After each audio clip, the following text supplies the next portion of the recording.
everyone, RogueGold here, and welcome back to another build video. I know it's been quite a long time, honestly, since I've done one of these, but there honestly just hasn't been, obviously, any new gear releasing, not a whole lot of new combinations to try out, and so, I'm not one of those people who really just rehashes the same build 10 times over to put another build video on it. I want to create something that's at least somewhat new, and while I can't say this really is, because there's not, like I said, new gear that's, constantly coming out. This is a combination that I found really fun. I really enjoy using ARs, getting headshots, and, using some of that type of damage-oriented stuff. And so that's what I've come up with today, and that's what I want to share with all of you. Originally, I got the very, very original inspiration of this from Identity. I'll leave a link to that build video in the comments below. This has deviated from that a fair bit, but original credit goes there. And I also wanted to create a build that would work well with the new Achilles Pulse that came out recently with the Fei Lao Manhunt mission. In all honesty, I like the idea of that pulse, but I don't find it super useful for a damage-oriented build because of the long cooldown and because of the fact that it only applies to one target. Like, at that point, it's easy enough for me to kill a heavy. I can just break their chain, get their armor off, kill them pretty easily enough. I don't really need a separate pulse to do that, and so what I have included in this build is the scanner pulse to get some additional and more broad damage, but we'll go over all that. Just wanted to let you know what the inspiration was there. But if you wanted to try this out with the Achilles Pulse, it would also be pretty good because this does spec into a fair bit of headshot damage. So yeah, fair warning there. If you want to try that out, you certainly can, but I've chosen to not include it because I think it lacks a little bit, but I do need to do some further testing because I haven't used it a whole lot. But without further ado, I'll stop talking. Let's get into this build and show you what it is all about. Alright, so let's jump into it. This is the build. We'll start off with the weapons, and like I said, this was partly thanks to Identity for giving me the inspiration, although I did change it a fair bit, but the weapons are pretty much identical. I think he used an Eagle and MDR with the same mods. I thought it looked pretty badass, so I had to use it. So thank you for that. That's the main inspiration there. But getting into it, yes, I do have a Eagle Bear here.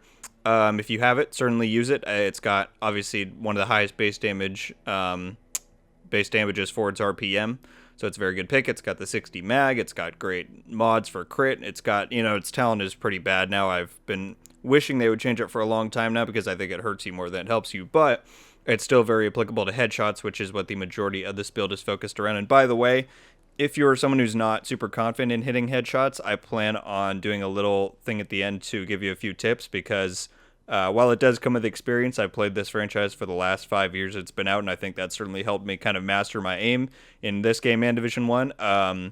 There are a few tips I want to give you if you are struggling with it a little bit because I think there are some things you can do to improve. So that will come at the end. If you want that, stay tuned for that. So Eagle Bear here, but if you don't have it, then I just recommend a AR of a similar RPM. Some faster ones like the FAMAS are obviously very good in terms of damage, but I think that sometimes they can hinder your ability to hit headshots. Maybe not. If you're someone who's really good at headshots, then go for it. I'd recommend something like a Honey Badger or a Carbine 7 or perhaps even a Police M4 if you want a high-end substitution with something like Optimus, Strained, probably not measured if you're going for headshots. So one of those two, Optimus or Strained on one of those guns, would be my recommendation. But if you have the Eagle Bear, if you've done Dark Hours, then certainly use that. For my secondary, like I said, I'm using the MDR with damage target out of cover and Optimist, a really good pick. It's not necessarily the best rifle. I would say, I think at least the M1A is still one of the best as far as, raw damage output goes, but I really just like using it. This is more for fun than anything else. So, if you want to try it out, you can. I've got crit damage mod, crit damage grip, and then a stability one just because I like the suppressor. That's what he was using in that video, and I thought it looked cool, and it has been fun. So this you can certainly switch out if you want something that has truer damage potential and output, but I just like it there. And for the pistol, I'm using the Orbit, pretty much what I use on all my builds because it's got a really fantastic talent on there, and it's certainly applicable to this build, and I've gotten in the habit of using it quite a bit, and it certainly comes in handy when I'm in combat. So definitely go out and get you one of these or put that talent on a different pistol. It's going to serve you well. For my gear, I have my first piece of Providence. I have 2 total on the set, which are giving me 15% headshot damage and 10% crit chance. And on here I have 15% weapon damage rolled, headshot damage, crit damage, and a crit chance mod. For the chest, I have one piece of Fenris, which is giving me 10% AR damage because the Eagle Bear is my primary. On here I have weapon damage, crit chance, crit damage, and a headshot damage mod with Spotter. Now this is where you can switch it up. I've enjoyed using Spotter with the Scanner Pulse. Like I said, I originally intended to try this with the Achilles Pulse, which Spotter would still give you the damage for, but like I said, I haven't found a ton of use for the Achilles yet. So you can either stick with Spotter and use the scanner like I am, which I have had a lot of success with. I like, getting the tactical information of where all the enemies are around me. It helps especially in places like the summit if you've got the Fog of War directive on, so it can be helpful there. But if you don't feel like that's worth your time, you could certainly do Obliterate, would also be a really good option. Or if you want more survivability, go for Unbreakable. So really any of those three. If you do decide to ditch Spotter, then of course the second skill is, up for grabs for what you want to put there. You could do a healing drone, a striker drone, whatever. Decoy, anything. So, but I've liked this, so try it out if you want. If not, try one of those other ones that I recommended. For my holster, I have my only piece of Sombra, which is giving me 15% crit damage. I have weapon damage, crit damage, and a crit chance roll on there. I almost said mod, that's not a mod. For the backpack, second piece of Providence, I already went over what the brand bonuses provide. Weapon damage, headshot damage, crit damage, and a headshot damage mod with concussion. Concussion I really love. I've always loved it because, like I said, I'm a fan of ARs and headshots in general, and so it's a great talent for me. I really enjoy using it. If you really want to, get the essence of what this build is trying to achieve, then I would recommend Concussion, but if not, then, you're kind of switching it up, but you could go for Vigilance or something else. Like I said, I really enjoy Concussion, and it's really come in handy for me to really sustain the damage output on this build. So try it out if you haven't. I really like it, and I think you might too. Moving on to the gloves. We have my one and only piece of Seska, which is giving me 10% crit chance, weapon damage, headshot damage, and crit damage on that one. Lastly, for the knee pads, this is going to be a controversial pick. I think a lot of people would usually go for Fox's Prayer here.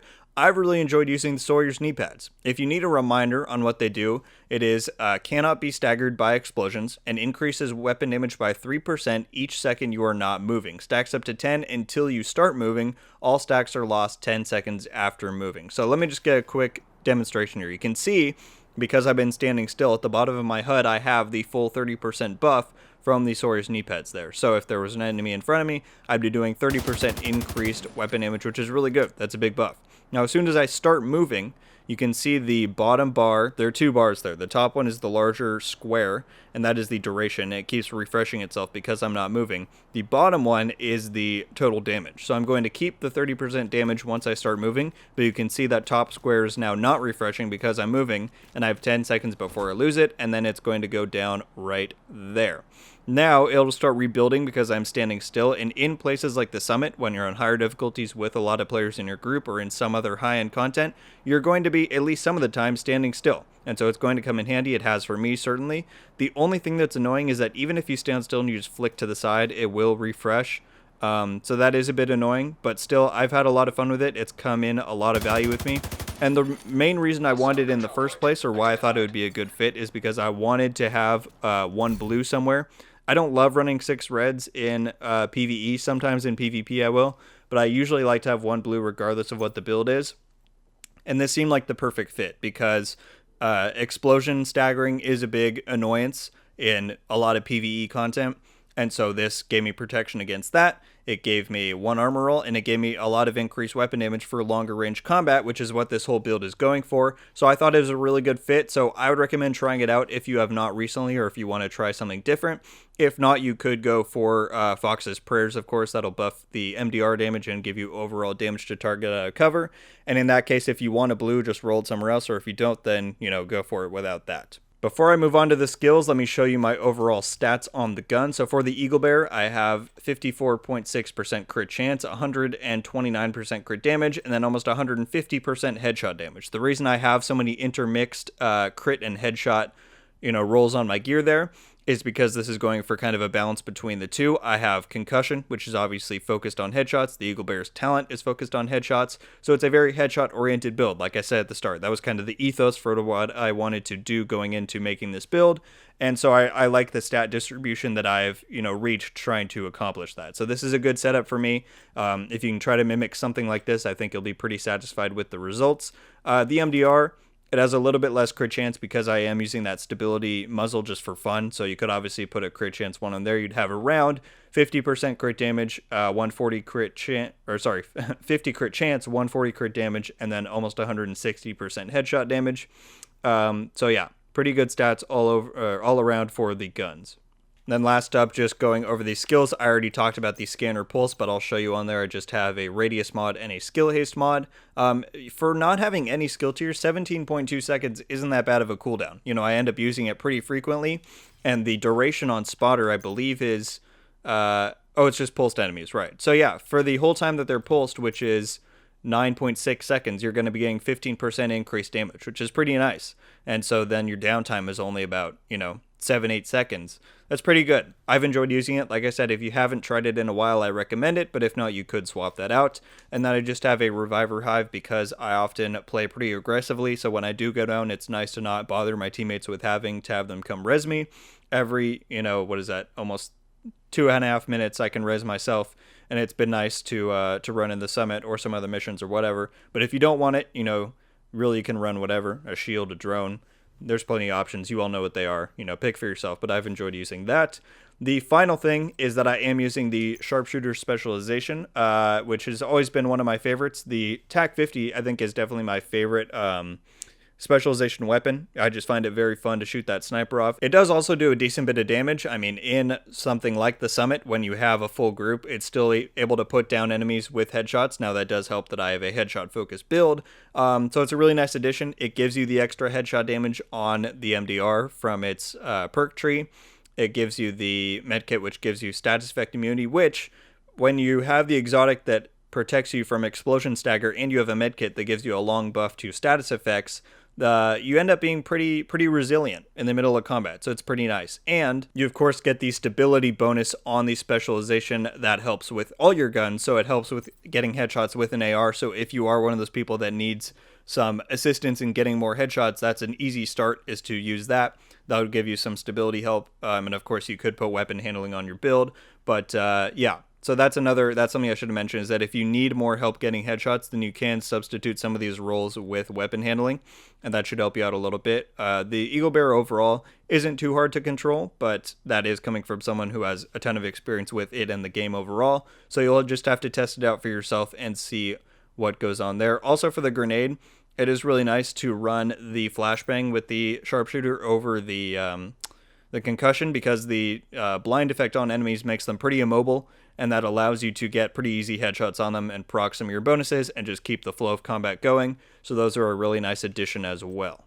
Alright, like I promised, I wanted to give you some very quick tips for headshots if you are someone who needs help hitting more of them. And the first thing I'm going to do is, of course, practice. Over time makes perfect. I've played this game, like I said, for 5 years, this franchise rather, and that certainly helped me kind of master the gun mechanics of both games. But two things you can do that I think can help you is one, oh boy, if I can find it, I think it's under scrolling combat text. Yes, so scrolling combat text under the UI portion of your settings is what changes how your damage numbers show up.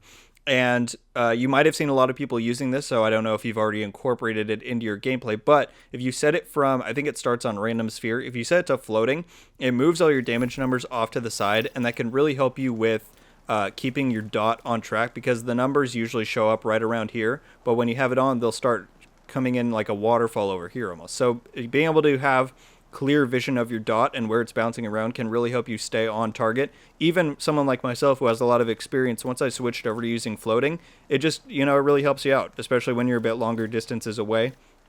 So I can certainly recommend that. But the other thing is a little tip that I want to give that I don't know how many people are really going to agree with me with, but I think it's really nice. So let me show you what I'm talking about here. If I can kill, what rarities do I have here?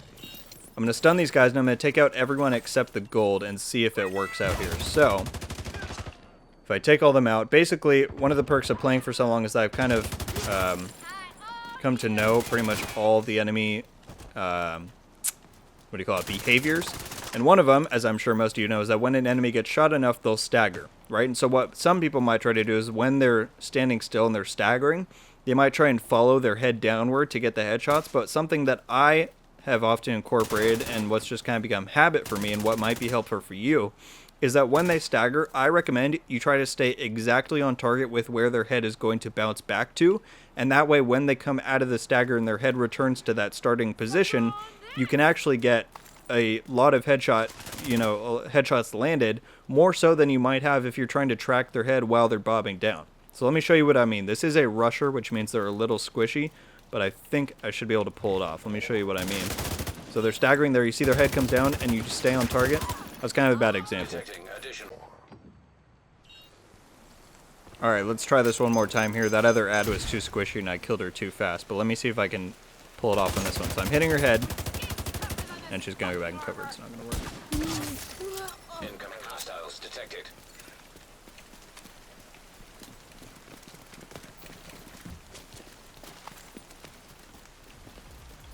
Alright, we're gonna give this one more go here, because that first ad was too squishy. Oh, let me kill you before you come out.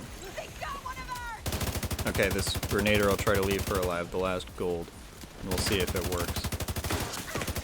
Even right there on the purple, you could see a little bit. She staggered to the side, and I just kept on target with her head, and it means that when they come back and they stand still for that half a second, it's a lot easier for you to do it. Let me get her out of cover with this. I think that might help a little bit. And then I'll get up here. Alright. So I start shooting her head, and then hopefully... Oh, of course I had to reload. She'll stagger. And I stayed there. It wasn't the best example, but I think you get the idea of what I'm saying, is that sometimes they'll sit there and then they kind of like almost crouch over and like stagger backward a little bit. That one's the best, and I think that's a lot easier to demonstrate in like a 4-man, which I'm obviously not in right now. If I were in a mission or the summit, it'd be easier, but it can be really nice. So let me just try and demonstrate here then, I guess. But you saw that out a little bit. Basically, let's say their head is right at the top of the line of that car. I'm hitting them there. They stagger. Instead of trying to follow them down there and hit that, stay right here. Just be patient for that half a second, 1 second while they're down. They come back up. There's going to be that brief moment where they're just standing still and readying their gun again. Then start laying into them, and they'll have a harder time hitting you back. And you'll probably put them down pretty quickly, you know, regardless of what type of content you're in, if you have enough headshot damage, you know, like I do on this build. So those are 2 tips I can give, are change your damage numbers and try to adopt that kind of, you know, mentality of letting them stagger and then hitting them once they come back up. And if you try those out, if you're someone who struggles with hitting headshots, I think at least you'll have some benefit from those. Let me know if you do try it down below, if that does in fact work out for you, because I think it will. I think at least in some fashion should help you at least start to learn to be going for more headshots and hopefully landing more of them. But yeah, let me know how that works out for you down below. Alright everyone, and that is going to do it for my latest build video. Like I said, this headshot build has quickly become one of my go-tos. It's just a lot of fun to run. I've always been a fan of ARs and headshots, so this is kind of a perfect combination for me. If you're not someone who's usually tried these things out, I recommend at least giving it a go. You know, at this point, the game is all about having fun and trying and using what you like. And so if you think this might be something you're interested in, I definitely recommend it, and you know, you might be surprised with where you end out. Thank you so much for watching. Leave a like if you enjoyed this video, and be sure to subscribe with notifications on to be updated every time I upload. Let me know down in the comments below what your thoughts on the build are, if you think there's anything you would switch out, or you know, your overall thoughts on it. I'm very curious what you all have to say about this one. Additionally, if you have any of your own tips, you know, I gave my own for what I think could help people start landing some more headshots if they're new, or if they just need some more help with their aim in general. But if you have your own that you think would be helpful for people to try and adopt and figure out, then certainly leave that down in the comments below. We can try and create a bit of a constructive platform if people need some help. So hopefully, yeah, some people will do that, and overall you can gain some new knowledge from watching this, even if you're not interested in the build, just with your aim overall, because that can really improve your enjoyment with the game overall, I think. But yeah, thanks again for watching, everyone. Have a great day, and until the next one, guys, RogueGold out.